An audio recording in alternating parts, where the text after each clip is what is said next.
নমস্কাৰ বন্ধু বান্ধৱীসকল আপোনালোকক অসম মনোজ চেনেললৈ স্বাগতম জনাইছোঁ ফ্ৰেণ্ডছ আজি আমি কথা পাতিম হোৱাটছআপৰ ফেক চাট কেনেকৈ ক্ৰিয়েট কৰিব পাৰে ফ্ৰেণ্ডছ তাৰ বাবে আমাক এটা এপ্লিকেশ্যনৰ প্ৰয়োজন হ'ব এই এপ্লিকেশ্যনটোৰ লিংক ভিডিঅ' ডেছক্ৰিপশ্যনত দি দিম আপোনালোকে তাৰ পৰা ডাউনলোড কৰি ল'ব ফ্ৰেণ্ডছ আহক নহ'লে আমি ভিডিঅ'টো আৰম্ভ কৰোঁ ফ্ৰেণ্ডছ এপ্লিকেশ্যনটো টাৰ্মছ এণ্ড কণ্ডিশ্যনবোৰ আপোনালোকে এগ্ৰী কৰিব লাগিব এগ্ৰী কৰাৰ পিছত আপোনালোকে এইটো আকৌ এবাৰ এগ্ৰী কৰিব লাগিব তাৰপিছত আমাৰ লাহে লাহে এপ্লিকেশ্যনটো ওপেন হ'ব তাৰপিছত আপুনি হোৱাটছ নিউ ভাৰ্চন তো তাৰপিছত আপুনি অ'কে কৰিব লাগিব অ'কে কৰাৰ পিছত আপোনালোকে ইয়াত লিখা আছে হোৱাটছ মোক আপুনি ইয়াত টাচ কৰিব টাচ কৰি পেলাই এইটো হোৱাটছ মোক লিখা আছে নহয় এইটো হোৱাটছ মকৰ সলনি আপুনি হোৱাটছআপ লিখি দিব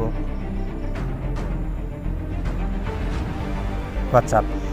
তাৰপিছত আপুনি আপডেটত আপুনি ক্লিক কৰিব লাগিব তাৰপিছত ফ্ৰেণ্ডছ আপোনালোকে তলত যোনটো বুটান আছে সেইটোত আপোনালোকে ক্লিক কৰিব লাগিব তাৰপিছত যোনটো মাজৰ কণ্টেক্ট হয় মানে ক্ৰিয়েট কণ্টেক্টত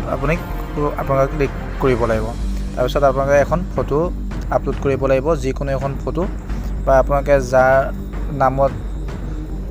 চাটটো আপোনালোকে ক্ৰিয়েট কৰিছে তাৰ ফটো এখন বা অন্যান্য কিবা এখন দি ল'ব সাপোজ আপোনালোকক দেখুৱাবৰ কাৰণে মোৰ নিজৰ ফটো এখনকে আপলোড কৰিছোঁ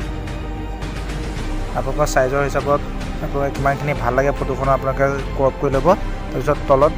সেভ বটনটো আছে তাত আপোনালোকে ক্লিক কৰি দিব তাৰপিছত আপোনালোকে ইউজাৰ্ছ নেম লিখিব যাৰ নামত চাটটো ক্ৰিয়েট কৰিছে তাৰ নাম লিখিব সাপোজ মোৰ নাম মনোজ মই মনোজ মোৰ নামতে মোক কৰি লৈছোঁ তাৰপিছত আপোনালোকে এবাউট লিখিব চ' আপোনালোকক দেখাবৰ কাৰণে মই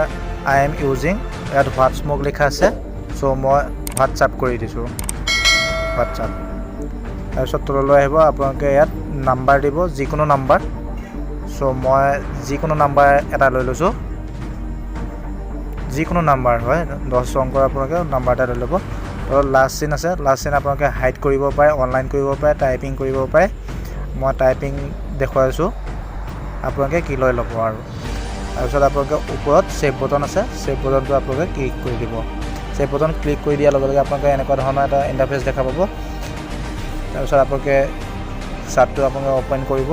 ওপেন কৰাৰ লগে লগে টুতে যে লিখা আছে তাত আপোনালোকে টাইমটো আপোনালোকে তাতো ছেট কৰিব পাৰিব আপোনালোকে যিমান টাইম দেখায় ডেট দেখায় আপোনালোকে যি কৰে আপোনালোকে কৰি ল'ব পাৰিব যিমান টাইমত বা যিমান ডেটত দেখা আছে আপোনালোকে চেঞ্জ কৰিব পাৰিব চ' মই ক্লিক কৰিছোঁ সাপোজ মই ধৰি লৈছোঁ আজি 9 অক্টোবৰ চ' মই 31 অক্টোবৰ মই দি লৈছোঁ মোৰ মতে 31 অক্টোবৰ 2020 ইয়াত আপোনালোকে অ'কে কৰি দিব আপোনালোকৰ ইয়াত লিখা আছে 31 অক্টোবৰ 2020 তাৰপিছত আপোনালোকে ইয়াত SMS কৰিব আপোনালোকে যদি বিচাৰে যে আপোনালোকৰ যাৰ নামত চাটটো ক্ৰিয়েট কৰিছে তেওঁ ফাৰ্ষ্ট টাইম SMS কৰা বিচাৰে নে আপুনি SMS কৰা বিচাৰে সেইটো আপোনালোকে ডিচাইড কৰি ল'ব চ' মই বিচাৰিম যে মনোজ নাথে মোক প্ৰথমত SMS কৰা চ' তেখেতে পঠাইছে হাই আপোনালোকে লেফ্ট বটনটো দবালে তাৰ পিনৰ পৰা আহিব মানে আপোনাৰ অপজিট ছাইডৰ পৰা আহিব মানে আপোনাৰ যাৰ নামত একাউণ্টটো খুলিছে তাৰ পৰা আহিব হাই মই এনচাৰ দিবৰ কাৰণে মনোজক হেল্ল' বুলি লিখি লৈছোঁ আপোনালোকে ৰাইট ছাইডৰ যোনটো বটন আছে আপোনালোকে সেইটো দবাব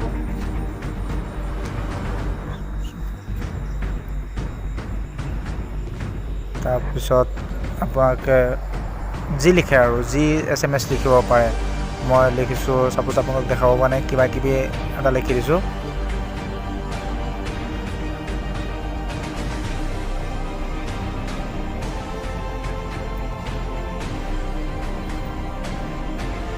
চ' ফ্ৰেণ্ডছ এনে আপোনালোকৰ ফেক চাট আপোনালোকৰ হৈ গ'ল ফ্ৰেণ্ডছ ছেম টু ছেম হয় আপোনালোকৰ অৰিজিনেল হোৱাটছআপ আৰু 2 নম্বৰ মানে ফেক হোৱাটছআপটো মানে ছেম টু ছেম হয় কোনো হেৰি ল'ব নোৱাৰে মানে এইটো ধৰিব নোৱাৰিব আপোনালোকে মানে ফ্ৰেণ্ডছৰ মাজত আপোনালোকে প্ৰেংক কৰিব পাৰে তেনেকৈ কৰি লৈ চ' ফ্ৰেণ্ডছ আজিলৈ আৰু ইমানে যদি ভিডিঅ'টো ভাল লাগিছে এটা লাইক কৰিব চেনেলটোত যদি নতুনকৈ আহিছে তেনেহ'লে ছাবস্ক্ৰাইব কৰি দিব আৰু কাষত থকা বেল আইকনটো বজাই দিব থ্যাংক ইউ